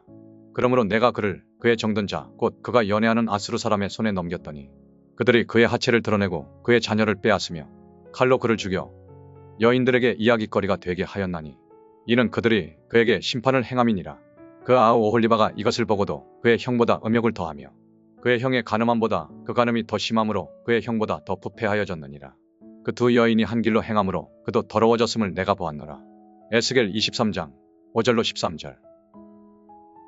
이것은 하나님과 언약 맺은 이스라엘, 즉 둘로 나뉘어진 북이스라엘과 남유다에 관해 하나님이 비유로 하신 말씀입니다. 그러면 이 비유가 지금 우리에게 어떻게 적용될 수 있을까요? 이미 앞에서 아주 자세히 살펴본 것처럼 이 한반도 땅은 남과 북으로 갈라지기 전 하나님과 국가적 언약을 맺었습니다. 하지만 신사참배라는 우상 숭배를 저질러 하나님을 배도해 버렸고 그 대가로 한반도 땅은 남과 북으로 갈라지게 됩니다. 그리고 한반도의 북쪽 땅엔 그 언약에 반하는 북한 우상 정권이 들어서서 그들에 의해 철저히 유린당하며 참혹한 심판을 받게 됩니다. 그런데 이런 북한의 참혹한 광경을 그대로 보고서도 대한민국은 정신 차리지 않고 그 전철을 그대로 밟아갑니다. 오홀라가 가증한 음행을 저질러서 아수르 남성에 의해 처절한 심판이 일어나는 광경을 이미 보고서도 그 동생 오홀리바는 아수르 남성과 더 가증한 음행을 저질러서 그 아수르 남성으로부터 더 큰 심판을 맞게 된다는 것입니다. 이게 지금 대한민국의 현실이 되어가고 있습니다. 지금 북한의 우상 정권은 일반적인 공산체제가 아닙니다. 말로는 공산주의라고 하지만 실상은 악질 변종 우상 독재 체제입니다. 독재자 한 사람을 중심으로 여러 조직과 파가 형성되어 있지만 그 조직들조차 서로가 서로를 감시하며 밀고를 서슴지 않고 그런 식으로 독재자 한 명에게만 절대적 충성을 다하게끔 완벽한 감시 체제가 형성된 곳입니다. 그래서 북한 주민들도 많은 경우 자신들이 김씨 일가에 속고 있다는 걸 알고 있어도 어떤 내색조차 할 수 없는 이유는 잘못 얘기했다간 바로 밀고가 들어가 수용소로 직행하게 되기 때문입니다. 그래서 주민들이 대대적으로 들고 일어난다거나 김정은 주변에서 쿠데타가 일어난다는 건 사실상 불가능에 가깝습니다. 오른쪽 이미지는 지난 1996년 2월 KBS 뉴스 장면인데 북한의 고위급 인사들이 연쇄 탈북하는 상황을 두고 북한 체제가 붕괴되고 있다는 내용입니다. 그런데 30년이 지난 지금도 북한의 고위층은 연쇄 탈북하고 있고 그로 인해 저 체제가 붕괴될 거라 여기지만 오히려 이런 탈북이 잦아질수록 저 체제는 더욱 공고화됩니다. 지금 북한은 독재자 한 사람을 공식적으로 신격화시키고 국민들을 집단 쇄뇌시키는 사상 유례없는 일이 자행되는 것입니다. 이런 일은 아무런 영적 배경이 없이 일어날 수 있는 게 아닙니다. 즉, 배도와 징계라는 국가 차원의 영적 원리에 의해 지금 저 북한 땅에 어둠의 권세가 합법적으로 자리하게 된 것입니다. 지금 북한은 전 세계에서 가장 강력한 어둠의 권세가 견고한 진으로 자리하고 있는 것이고 이런 상황에선 영적 원리에 합당한 대응이 그 원리가 적용되는 당사자들에게서 일어나지 않으면 저 체제는 절대 쉽게 안 무너집니다. 이걸 이해하지 못하면 왜 죽어가는 북한 동포 해방이 언약적 부르심에 합당한 대한민국의 사명인지를 깨닫지 못한 채 다른 것들에 포커스를 맞추게 되고 결국 심판은 우리에게 쏟아지게 됩니다. 제가 감히 장담하건대 만약 대한민국 국민들이나 정치권 등 사회 전체가 이 북한 문제에 관해 언약적 부르심에 합당한 태도로 나아갔다면 무엇보다 한국교회가 강도 만나 죽어가는 우리 형제를 외면하지 않고 한마음 한뜻으로 회개하며 그렇게 행동해 나갔다면 저 북한 우상 정권은 진작에 무너졌을 것입니다. 그런데 망하기는커녕 저 우상 체제가 더 공고해지고 있는 이유는 강도 만나 죽어가는 동포들의 해방이 아닌 평화냐 전쟁이냐라는 이념 논리에 갇힌 이분법적 사고로 굴종을 택하고 저 사악한 정권이 무너지는 데 힘을 쏟는 게 아니라 되려 살을 찌우도록 물심양면으로 지원해주고 이것이 결국 부메랑이 되어 이젠 우리에게 가장 강력한 실존적 위협으로 자리하게 되도록 하나님이 허락하신 것입니다. 즉, 북한 정권이 아무리 사악해도 대한민국이 언약적 부르심을 이행하지 않고 하나님을 저버렸다면 저 악한 집단을 심판의 막대기로 들어 쓰셔서 우리에게 먼저 심판을 행하신 뒤에 그들에게도 심판을 행하는 것입니다. 최근 보면 대한민국 내에 많은 중국인들이 들어와 있고 중국 자본이 대한민국 기업뿐 아니라 공공기관도 잠식하며 대한민국을 좀먹어 가고 있습니다. 이 부분을 가지고 어떤 분들은 대한민국의 제1의 적은 북한이 아닌 중국이라고 말하기도 합니다. 하지만 중국이 대한민국을 공산화하려는 전략은 직접적인 속국화가 아니라 북한을 통한 속국화 전략입니다. 애초부터 대한민국은 홍콩이나 대만처럼 중국과 언어적, 문화적, 무엇보다 민족적 동질성이 같지 않기 때문에 우리 영토를 무력 침공해서 완전 정복하는 게 아닌 이상 직접적인 속국으로 만드는 건 불가능에 가깝습니다. 그럼에도 중국이 대한민국 정치 세력을 포섭하고 대한민국 공산화에 힘쓰는 이유는 한반도의 반쪽보다는 한반도 전역이 공산화되면 그 영향력이 지대해져서 군사적으로나 경제적으로 더 큰 이득을 가져올 거라 여기기 때문입니다. 즉, 북한을 대리 삼아 한반도를 지배할 수 있다 여기는 것입니다. 지금 보면 중국과 북한의 관계가 좋지 않은 것처럼 보이나 실상을 들여다보면 북한은 수출입의 90%를 중국에 의존하고 있을 만큼 사실상 중국이 북한 경제를 장악하고 있습니다. 그래서 중국은 자신들이 얼마든 북한을 컨트롤할 수 있다 여기고 북한에 의해 한반도가 공산화되면 자신들이 세계 패권을 거머쥐는데 결정적 지렛대가 될 수 있다 보는 것입니다. 그래서 북한은 대남 기관들을 모두 폐지하는 등 오로지 무력을 통한 적화에 올인하고 있지만 중국은 거대 자본을 바탕으로 대한민국 정치, 경제, 언론, 문화계 전반에 교묘히 침투해서 서서히 무장 해제시키는 방향으로 이끌어가고 있습니다. 즉, 중국이 한반도 전체가 공산화되도록 북한을 물밑에서 적극 돕고 있는 것이고 북중 공산 세력이 한반도 적화를 위해 투트랙으로 밀어붙이고 있는 것입니다. 북한이 만약 중국의 도움을 받아 한반도를 공산화하게 되면 중국이 아닌 미국에 붙게 될 가능성이 높습니다. 왜 그럴까요? 지난 2023년 트럼프 정권의 국무장관을 지냈던 마이클 폼페이오가 자신의 회고록을 발간했는데 그 회고록에서 2018년 CIA 국장 자격으로 평양을 방문했을 때 김정은이 주한 미국인들이 꼭 한반도에 주둔해야 하고 그렇게 해야 중국으로부터 자신이 보호받을 수 있다. 중국 공산당은 한반도를 티베트나 신장처럼 다루기를 원한다는 말을 했다고 터놓았습니다. 개인적으로 이 뉴스를 접했을 때 섬뜩한 생각이 들었습니다. 베트남의 경우를 생각해 보면 됩니다. 과거 베트남 전쟁 당시 미국은 자유월남의 편에 서서 공산월맹과 싸웠습니다. 반대로 중국은 많이 알려져 있진 않지만 공산월맹의 편에 서서 일부 군대를 파병해 자유월남과 미군들과 싸웠습니다. 그러다 결국 자유월남이 함락되고 베트남 전체가 공산화되었는데 그 이후 놀랍게도 베트남은 같은 편이었던 중국과는 실제 전쟁을 벌일 정도로 사이가 그닥 좋지 못했고 미국과는 오히려 수교를 맺는 등 매우 친밀한 관계로 발전합니다. 급기야 지난 2023년 9월엔 미국이 중국을 견제하기 위한 포석으로 베트남과 포괄적 전략 동반자 격상에 합의를 합니다. 그러면 김정은이 2018년에 했던 저 말을 미국은 어떻게 받아들일까요? 베트남의 경우를 통해 충분히 학습이 되었을 것입니다. 미국 입장에선 한반도 역시 동일한 이해관계의 논리가 성립될 수 있는 것입니다. 김정은이 폼페이오에게 한반도에 미군을 비롯한 미국인들이 있어야 중국으로부터 자신이 보호받을 수 있다고 말한 이유가 실제 중국에 대한 본심이 터져 나온 것이고 여기엔 다른 의미가 깔려 있다고 볼 수 있습니다. 즉, 한반도를 공산화하더라도 자신은 중국이 아닌 미국과 밀착해서 중국을 함께 견제할 수 있다는 의미이고 미국 또한 그렇게 받아들일 가능성이 높다는 것입니다. 김정은도 미국도 베트남의 사례를 너무나 잘 알고 있을 것이기 때문입니다.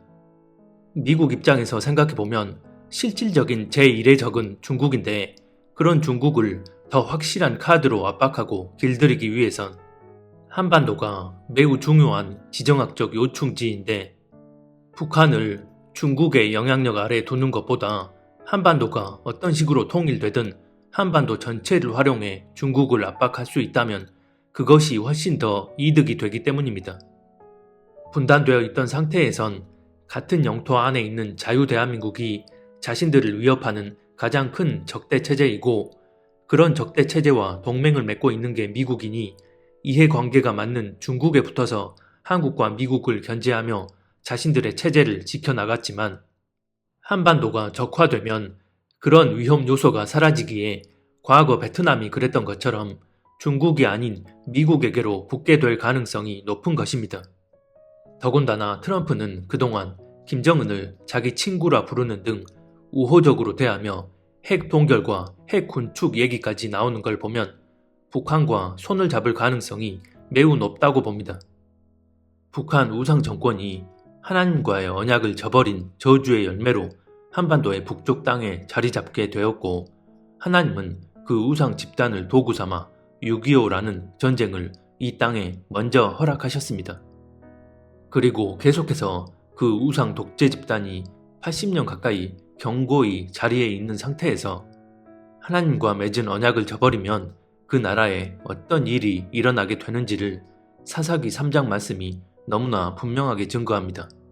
여호와께서 가나안의 모든 전쟁들을 알지 못한 이스라엘을 시험하려 하시며 이스라엘 자손의 세대 중에 아직 전쟁을 알지 못하는 자들에게 그것을 가르쳐 알게 하려 하사 남겨두신 이방 민족들은 블레셋의 5 군주들과 모든 가나안 족속과 시돈 족속과 바알 헤르몬 산에서부터 하맛 입구까지 레바논 산에 거주하는 히위 족속이라.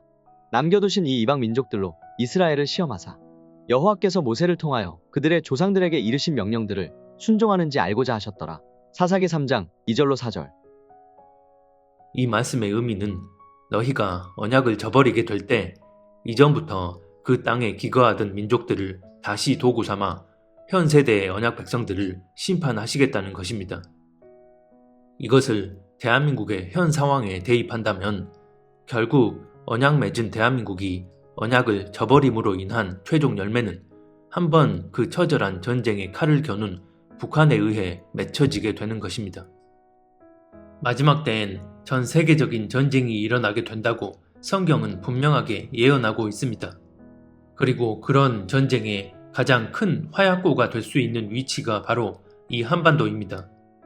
그리고 이런 절체절명의 상황에서 대한민국은 철저히 하나님과 맺은 그 언약적 부르심을 저버렸습니다. 교회가 하나님을 배도한 것과 더불어 강도 만나 죽어가는 이웃을 외면하고 강도와의 평화, 즉 굴종을 택한 것입니다. 하나님께서 이 민족을 어떻게 택하시고 물질의 풍요까지 더해주시며 언약적 부르심을 이어나갈 수 있는 기회로 역사해 주셨는데, 저 북한 우상 집단이 북녘 땅에서 무슨 사악한 짓을 벌이는지를 다 알고도 모른 척하며 먼저 다가가 손을 내밀고 그들과 연합하고자 무심양면으로 그들을 지원해 주었습니다. 세상 정치 이념과 진영 논리에 갇혀 하나님의 언약적 부르심을 부정하고 외면해 버린 것입니다. 100번 양보해서 세상 사람들은 그렇다 쳐도 교회와 그리스도인들은 그러면 안 되는 거였습니다. 이것은 분명한 영적 음행이고 우리에게 부메랑이 되어 그대로 돌아오게 될 것입니다. 동성애를 반대하고 차별금지법을 반대한다면서 그런 이념적 어젠다를 정책으로 밀어붙이는 진보정당을 지지하며 그들과 이념적 괴를 같이 한다는 것은 WCC와의 연합이 잘못됐다고 말하지만 실제 행동은 WCC와의 연합을 주도한 목사를 영적 리더로 믿고 따르면서 그 교회에 헌금까지 내는 것과 같습니다. 북한 정권이 주민들을 포갑으로 다스리는 것은 잘못됐다고 말하면서 그래도 평화를 이루기 위해선 그들과 연합하고 지원해 주는 것도 필요하다고 여긴다면 WCC, WEA와 연합하고 교류하는 게 영적으로 문제가 있는 것이 맞지만 세계 선교를 위해선 그들과의 연합도 필요하다고 하는 것과 다를 게 하나도 없습니다. 그래서 차별금지법을 반대한다면서 그걸 당론으로 밀어붙이려는 정치 세력은 지지하는 이해할 수 없는 행보를 보이고, 또 북한의 참혹한 현실을 다루는 영상을 보면 마음이 아프다고 말하지만 그런 참혹한 현실을 만드는 집단과 어떻게든 평화를 이루고자 하는 정치 세력을 지지하고 그들과 이념적으로 괴를 같이 합니다. 판단과 분별의 기준이 하나로 연계되지 못하고 뒤죽박죽입니다. 여전히 내 자아가 살아서 내가 믿고 싶은 사상 이념들을 내 뜻대로 받아들이고 그것이 내 중심에서 판단의 잣대로 작용하고 있기 때문입니다. 우리가 북한의 실상을 제대로 바라보고 적용하기 위해선 우리 민족을 향한 하나님의 섭리가 그동안 어떻게 디테일하게 풀어져 왔는지를 이해해야 하고, 그렇게 됐을 때 우리가 지금의 국가적 시대적 상황을 바로 보고 그에 맞게 나아갈 수 있습니다. 북한이 저런 우상 숭배와 저주의 땅이 되어버린 것은 언약의 당사자인 한국교회가 하나님과의 언약을 저버리고 신사참배라는 배도를 저지름으로써 맺어진 열매입니다. 그런데 이런 신사참배에 대한 회개 자체도 제대로 이행된 적이 없었고, 여기에 지금의 한국교회가 WCC나 WEA, 로잔 대회와 같은 가증한 집단들과 혼합을 이루는 등 더 큰 배도 행위를 더해가고 있는데, 복음 통일 연합 기도회와 같은 거대한 성회를 개최해놓고 또다시 거기에 온갖 배도의 흐름들을 집어넣고 혼합의 장을 만든다면 오히려 하나님 앞에 가증함만 더 쌓는 것입니다. 한반도에서의 복음 통일이란 것은 하나님과 국가적 언약을 맺은 그 뿌리에서 비롯되는 영적인 원리에 합당한 순기능의 열매로 드러나게 되는 일입니다. 즉, 언약의 당사자인 한국교회가 모든 배도의 근원을 철저히 도려내고 돌이켜 회개하며 거룩히 구별된 상태로 주님 앞에 나아갔을 때 가능한 일이라는 것입니다. 하지만 지금 돌아가는 상황을 보면 그 영적 원리에 합당한 순기능의 열매가 맺혀지고 있는 게 아니라 역기능의 열매가 맺혀지고 있음을 우리에게 말씀하고 계시는 것입니다. A라는 씨를 뿌려놓고 B라는 열매가 맺히길 바라는 게 애초부터 말이 안 되는 것처럼 내면의 영적 근본을 제대로 인지하지 못하고 있는 상황에서 그 근본에 맞지 않는 열매를 추구한다면 내가 바라고 원하는 그 열매가 맺혀지는 게 아니라 내 안의 자리에 있는 그 영적 근본에 맞는 다른 열매가 맺혀지게 됩니다. 1949년 조국의 국토 방위를 위해 대한민국 그리스도인들이 대형 집회를 열어 하나님께 기도하며 부르짖었지만 그로부터 1년 후 전혀 반대되는 하나님의 심판으로 이 땅에 처참한 전쟁이 일어난 것이 그 대표적인 예입니다. 하지만 많은 그리스도인들이 이런 영적 현실을 분별하지 못하는 이유는 뿌리 깊게 자리에 있는 정형화된 종교적 관념 때문입니다. 많은 교회나 선교단체, 그리스도인들이 지금 그렇습니다.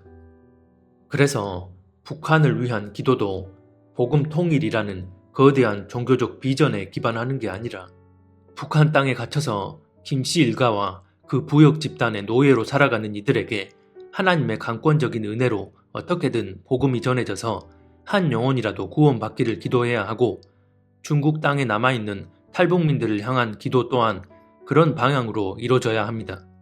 내 기도로 인해 중국 땅에 남아있는 탈북민 한 사람이 구출되고 구원받을 수 있다면 우리는 그 믿음으로 끝까지 기도해야 하고, 저주받은 저 땅에도 여전히 복음의 불씨가 사라지지 않았음을 믿고 나 한 사람이 기도함으로 그 땅에서 한 영혼이라도 복음을 받아들여 구원받을 수 있다면 우리는 반드시 그 한 사람을 위해 계속 기도해야 하는 것입니다.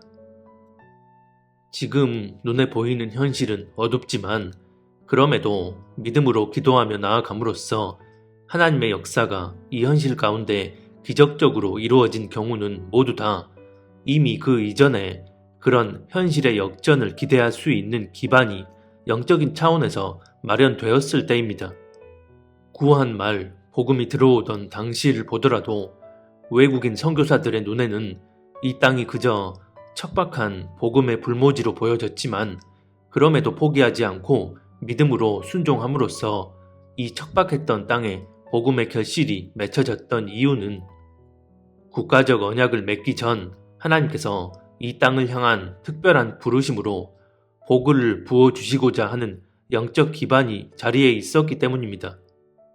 그래서 당시 언더우드 선교사의 기도 내용을 보더라도 지금은 아무것도 보이지 않는 곳이지만 그럼에도 이 땅에 복음의 결실이 맺힐 것을 믿으며 나아감으로써 이 땅에 그 결실이 맺히게 된 것입니다. 하지만 2026년 지금 대한민국은 하나님의 부르심의 뜻을 저버리고 언약을 파기해버린 상태로서 이 땅의 자리에 있는 영적 기반은 지금 현실에서도 서서히 드러나고 있지만 심판의 열매가 맺힐 수밖에 없는 그런 상태입니다. 즉, 지금의 이 어두운 현실은 우리가 믿음으로 선포하고 기도하면 바뀌어질 수 있는 게 아니라 지금의 이 어두운 현실이 바로 보이지 않는 영적 기반에 의해 현실로 드러나고 있는 현상인 것입니다. 이스라엘은 하나님께서 아브라함과 맺은 언약의 기조 아래 야곱을 통해 친히 택정하시고 그에 따른 하나님의 섭리의 중심에 있는 민족입니다. 그렇게 하나님이 택하신 민족이자 역사의 중심에 있는 이스라엘이지만 언약을 깨고 배도를 일삼는 행위에 대해 하나님은 계속된 징계를 내리셨습니다. 반복되는 배도와 징계의 악순환 속에 멸망에 준하는 심판을 받게 되고 결국 이스라엘은 국가 자체가 지도상에서 사라져 뿔뿔이 흩어지고 맙니다. 이스라엘에 대한 국가적 차원의 섭리가 사실상 끝나고 개인적 차원의 영역으로 강등되어 버린 것입니다. 국가적 차원의 섭리를 행하실 때 택함받은 민족이 그 섭리의 영역에서 자꾸 이탈하게 되면 하나님은 그 사안에 대해 분명한 사인을 주시고 징계를 내리시지만 돌이키지 않으면 결국 멸망의 심판을 행하십니다.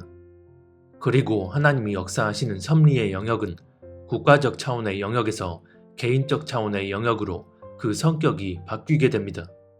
대한민국 역시 하나님과 언약을 맺고 세워진 나라인데 신사참배로 인해 남과 북이 갈라져서 저 북녘 땅엔 인류 최악의 우상 정권이 세워지고 6.25라는 참혹한 전쟁 심판을 겪은 이후에도 배도에 배도를 더하고 온갖 죄악들이 교회 안에 뒤범벅되는 참담한 지경에 이르고 말았습니다.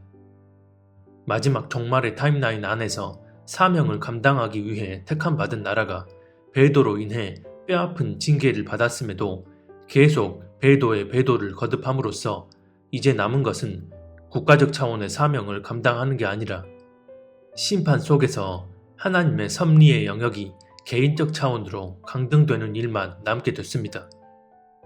그리고 이 예비된 심판은 반드시 정해진 종말의 타임라인 안에서만 진행됩니다.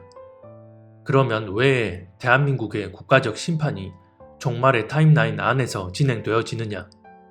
여기서부턴 좀 더 집중해서 들으시기 바랍니다. 대한민국의 부르심이 온전히 마지막 때를 위한 국가적 부르심이었는데 그 부르심에 합당한 자격을 잃게 되면 국가적 차원의 섭리를 받을 자격을 상실했다는 것을 의미하고 이는 다시 말해 국가적 차원의 징계 역시 정해진 종말의 타임라인 이전에 특별하게 받을 자격을 상실했음을 의미합니다. 만약 언약적 부르심에 의한 국가적 차원의 섭리가 계속 이어지고 있었다면 설사 징계가 내려진다 해도 종말의 타임라인 이전에 회복할 수 있는 기회를 주시고 부르심의 목적을 계속 이어가도록 하셨을 것입니다. 하지만 그 국가적 차원에 대한 언약의 고리가 끊어졌다면 하나님의 섭리는 자연스레 개인적 차원의 영역으로 성격이 바뀌고 이렇게 되면 예비된 마지막 재난의 타임라인 속에서 대한민국엔 더 큰 심판이 임하게 되고 그 심판은 회복을 위한 징계의 성격이 아니라 진노가 쏟아지는 심판이 되는 것입니다. 그리고 그 가운데 철저히 개인적 차원의 섭리만 적용되어 하나님의 자비가 부어질 때도 개인적 차원에 국한된 자비만 부어지게 됩니다. 왜 이렇게 되는 걸까요? 에스겔 14장 5절에 보면 이스라엘이 우상을 섬기며 배도하자 하나님은 이스라엘을 심판하겠다고 말씀하십니다. 그리고선 13절 이하에 보면 이런 말씀을 하십니다. 인자야, 가령 어떤 나라가 불법을 행하여 내게 범죄함으로 내가 손을 그 위에 펴서 그 의지하는 양식을 끊어 기근을 내려 사람과 짐승을 그 나라에서 끊는다 하자. 비록 노아, 다니엘, 욥 이 세 사람이 거기에 있을지라도 그들은 자기의 공의로 자기 생명만 건지리라. 나 주 여호와의 말이니라. 에스겔 14장 13, 14절. 어떤 나라가 국가적 차원의 심판을 받게 될 때 하나님이 베푸시는 자비의 섭리는 하나님 앞에 합당한 사람들만 구원하신다는 개인적 차원으로 적용된다는 것입니다. 이렇게 되면 데려간 신부들은 들림받아 데려가시고 뒤늦게 환란 속에서 믿음 지켜낼 사람들은 지켜내고 순교할 이들은 순교하게 되고 끝까지 배도하고 떠나갈 영혼은 떠나가게 됩니다. 그러면 대한민국이란 나라를 택하신 하나님의 섭리는 완전히 끝난 걸까요? 국가적 차원의 섭리가 개인적 차원의 섭리로 강등되었다는 것은 하나님께서 대한민국 국적의 사람들을 개인적 차원으로 들어 쓰셔서 마지막 때의 섭리를 이행하시겠다는 의미로 볼 수도 있습니다. 지금 현재 한국인 디아스포라의 수는 비율로만 따지면 이스라엘에 이어서 3위입니다. 그리고 한국인 디아스포라의 특징은 다른 나라 사람들에 비해 전 세계 각지에 다양하게 퍼져 있다는 것입니다. 이것만 보더라도 여기에 또 다른 하나님의 디테일한 섭리가 있을 거라고 추측해 볼 수 있는 것입니다. 하지만 대한민국에 대한 국가적 섭리는 이제 부르심에 합당한 열매가 맺히는 게 아니라 부르심에 반한 대가가 남아있다는 것입니다. 영적 원리는 어떤 차원에서 시작되느냐에 따라 그 흐름이 다르게 적용됩니다. 만약 하나로 이어져 있는 집단적 차원에서의 영적 원리라면 그 흐름은 집단 내 최상위 차원에서 집단 전체로 이어지게 됩니다. 그래서 교단이 저지른 배도의 영적 흐름은 그 교단에 속한 하위 개체인 개교회와 그 교회에 속해 있는 교인들에게로 미치게 됩니다. 그래서 신사참배를 교단 차원에서 유일하게 반대한 경남노회의 공식 결의로 인해 6.25 당시 전 국토가 폐허가 되는 지경에서도 부산 경남 지역만 보존해 주심으로 하나님의 보응이 그대로 이루어진 것입니다. 심판은 죄 위에 쏟아지는데 언약의 당사자인 교회가 그 죄를 짓지 않고 공식 거부함으로 인해 그 지역에만 심판이 쏟아지지 않았던 것입니다.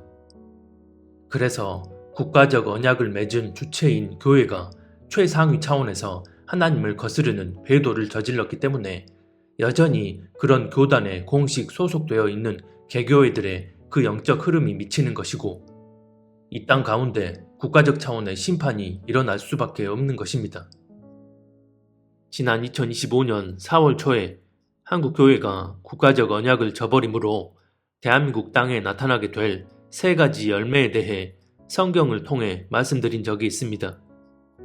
그 첫 번째는 국민을 미워하는 지도자가 등장하게 된다는 것이고, 두 번째는 국가 경제가 처참히 무너지게 된다는 것이고, 세 번째는 전쟁이 일어나서 전 국토가 황폐화되고 국민들은 타국을 떠도는 신세가 된다는 것이었습니다.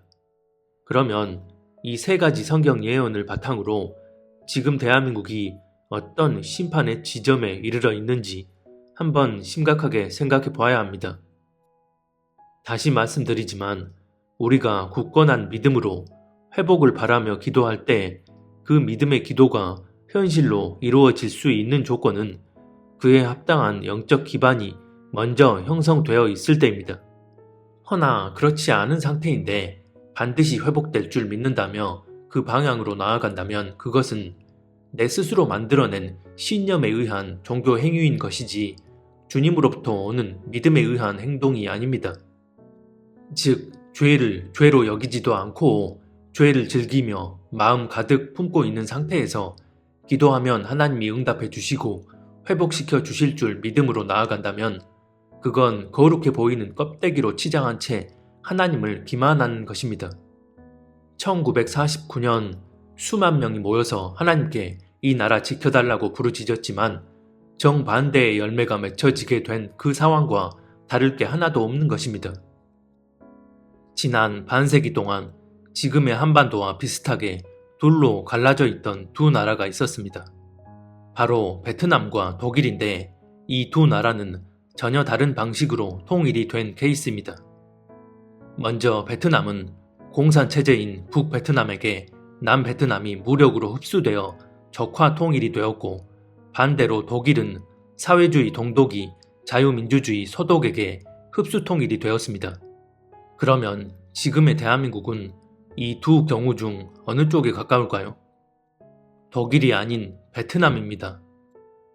남베트남이 패망할 당시를 보면 북베트남보다 군사력이 압도했지만 정치권의 부정부패, 군 수뇌부의 무능과 안일함, 국가 요직에 침투해 있던 간첩들의 대남 공작, 국민들의 안보 불감증, 극심한 이념 갈등까지 내부로부터 서서히 무너져 가고 있던 와중에 북베트남이 땅굴을 파고 들어오는 등 기습 침공을 하자 미군과 자유월남군은 속수무책으로 박살이 납니다. 지금 대한민국에서 영적 원리에 의해 맺혀지고 있는 열매들과 판박이입니다. 대한민국 역시 한국교회가 하나님을 배도함으로 형성된 그 영적 기반에 의해 동일한 열매가 지금 맺혀지고 있는 것입니다. 지금으로부터 약 130여 년 전 복음이 막 들어오던 조선 말기는 온갖 부조리와 차별이 만연하던 신분제 사회였습니다. 양반 계급이 하위 계층을 착취하고 억압하는 것은 기본이고 하층민으로 분류된 이들끼리도 계급이 나눠져 온갖 차별과 학대가 자행되던 그런 시대였습니다. 그런 신분제 사회에다 부정부패와 부조리, 억압과 착취 속에 제대로 된 국가 시스템마저 부재했고 그러다 보니 시민의식에 기반한 사회 질서가 형성될 수가 없었던 시대였습니다. 그래서 화장실이나 하수도 개념도 없었고 길거리엔 사람의 똥 오줌이 널려 있었습니다. 어떤 분들은 이 얘기가 거짓이라고 주장하는데 역사적 기록들이 이게 팩트임을 그대로 증거합니다.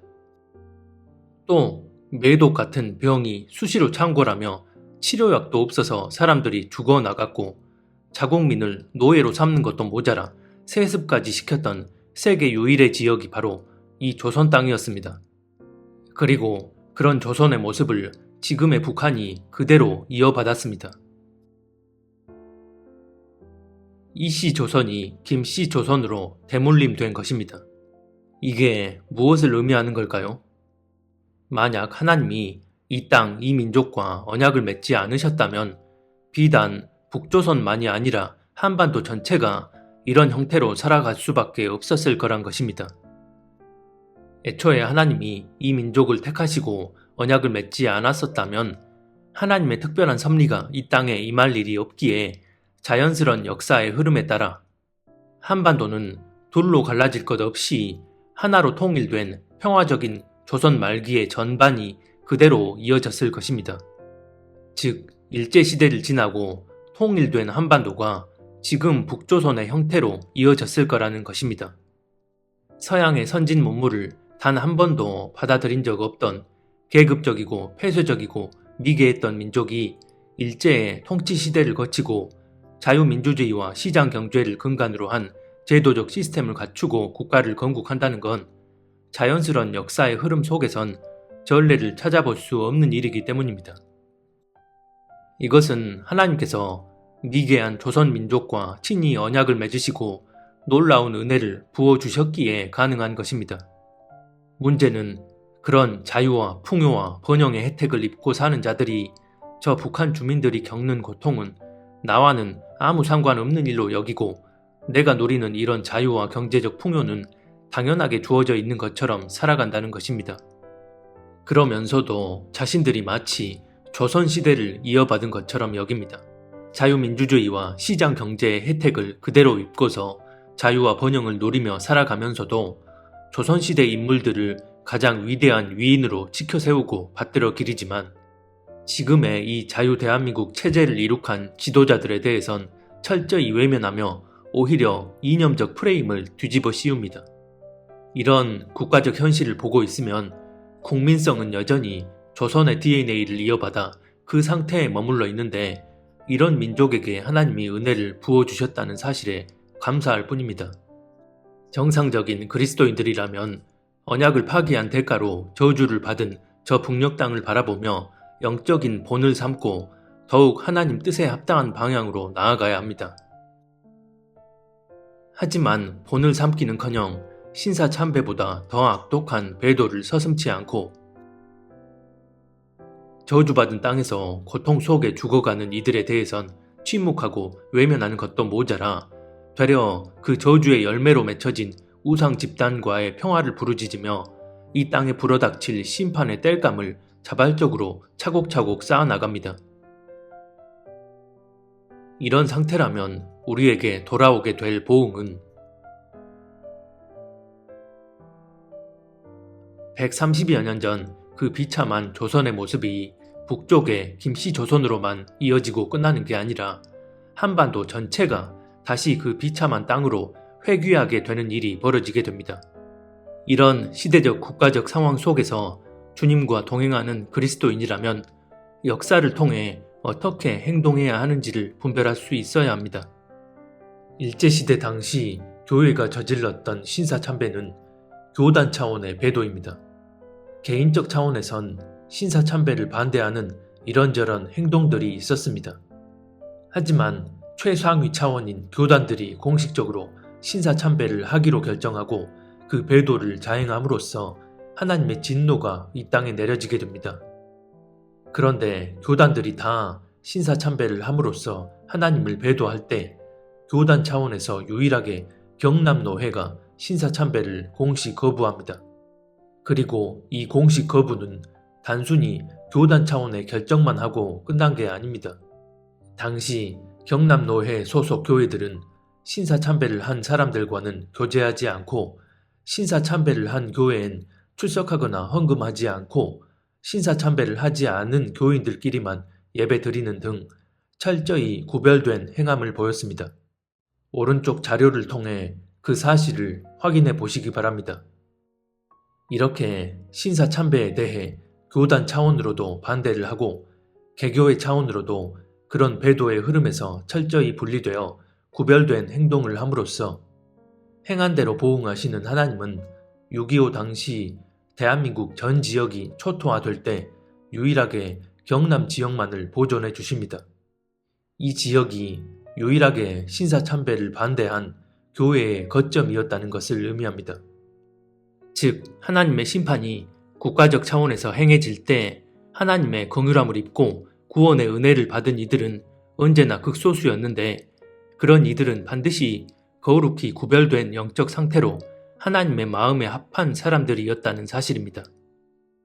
그래서 이 대한민국에 사는 그리스도인이라면 더더욱 인본적 가치 기준이 아닌 하나님의 마음과 뜻을 따라 모든 배도의 흐름에서 구별되고 개인 삶 가운데서도 땅의 일들과 땅의 것들에 집착하지 않고 날마다 자기 자신을 겸비하게 돌아보며 주님의 마음과 뜻을 따라 그분과 동행하는 삶을 살아야 합니다. 그리고 내 가족 중에 믿지 않는 식구가 있다면 포기하지 말고 계속 전도하고 진노의 심판이 이 땅에 일어났을 때 주님의 긍휼함을 받기를 기도해야 합니다. 이 말세지 말의 때인 지금은 하나의 특정한 선교적 과업을 이루기 위해 모두 뭉쳐서 행동해야 하는 그런 때가 아니라 단 한 사람이라도 더 구원받고 거룩히 구별되어 주님 앞에 합당한 신부가 되도록 기도하고 힘써야 하는 그런 때입니다. 지금 우리는 북한의 지하 교인들에 비하면 너무나 부족할 것 없는 신앙생활을 하고 있습니다. 우상 독재 체제인 북한이나 극렬 무슬림이 장악한 중동의 특정 국가에선 성경을 보고 기도를 한다는 것은 자기 목숨을 걸어야만 할 수 있는 일이기에 그 자체만으로 하나님 앞에 합당함을 증명해내는 믿음입니다. 하지만 그와 달리 우리에겐 하나님이 달아보시고 요구하시는 믿음의 잣대가 있습니다. 그것은 바로 이 세상에 물들지 않고 그에 맞는 합당한 믿음으로 거룩히 구별되어 주님과 동행하며 살았느냐는 것입니다.